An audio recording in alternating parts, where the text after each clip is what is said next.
Hi மக்களே, welcome to channel. Bigg Boss season 9 night லைவ்ல என்ன நடந்துச்சு அப்படின்னு சொல்லிட்டு நம்ம டிஸ்கஷன் பண்ண போகிறோம்.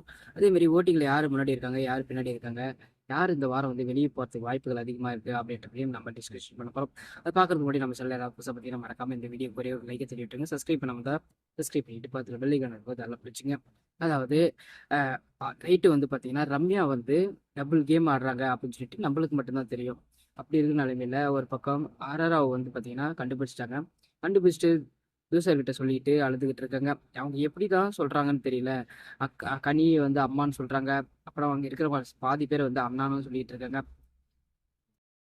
இந்த ஒரு விஷயம் வந்து பார்த்தீங்கன்னா நைட்டு ஃபுல்லாகவே கிட்டத்தட்ட ஒரு 3 ஹவர்ஸ் 2 ஹவர்ஸ்க்கு மேலே வந்து பார்த்தீங்கன்னா அரரோ வந்து சொல்லிக்கிட்டு அழுதுட்டு இருக்காங்க. அவங்களால எப்படி முடியுது?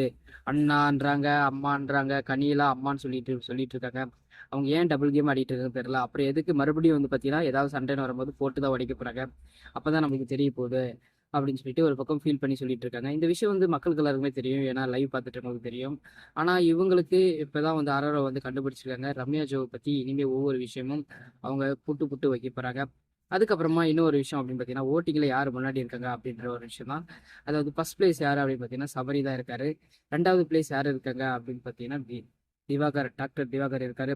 அதாவது இப்போ வெளியே போகிறதுக்கு வாய்ப்புகள் அதிகமாக இருக்கிறது யார் அப்படின்னு பார்த்தீங்கன்னா ஒன்று அப்சரா, இன்னும் ஒன்று அப்படின்னு பார்த்தீங்கன்னா கமருதீன். கமருதீனுடைய பிஹேவியர் வந்து ரொம்பவே கேவலமாக இருக்கு. அதாவது ஒரு சின்ன பசங்க கூட ஒரு பெரிய ஷோ, இவ்வளோ பெரிய ஷோவில் பார்த்துட்டு இருக்காங்க அப்படின்னா கொஞ்சம் டீசெண்டாக பேசுவாங்க, டீசெண்டாக நடந்துக்குவாங்க.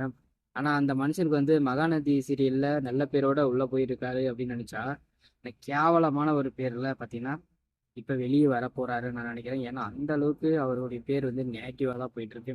ஏன்னா கெட்ட கெட்ட வார்த்தையில் பேசுறதும் சரி, திவாகரை ரொம்ப கேவலமாகவும் திட்டிருக்காரு.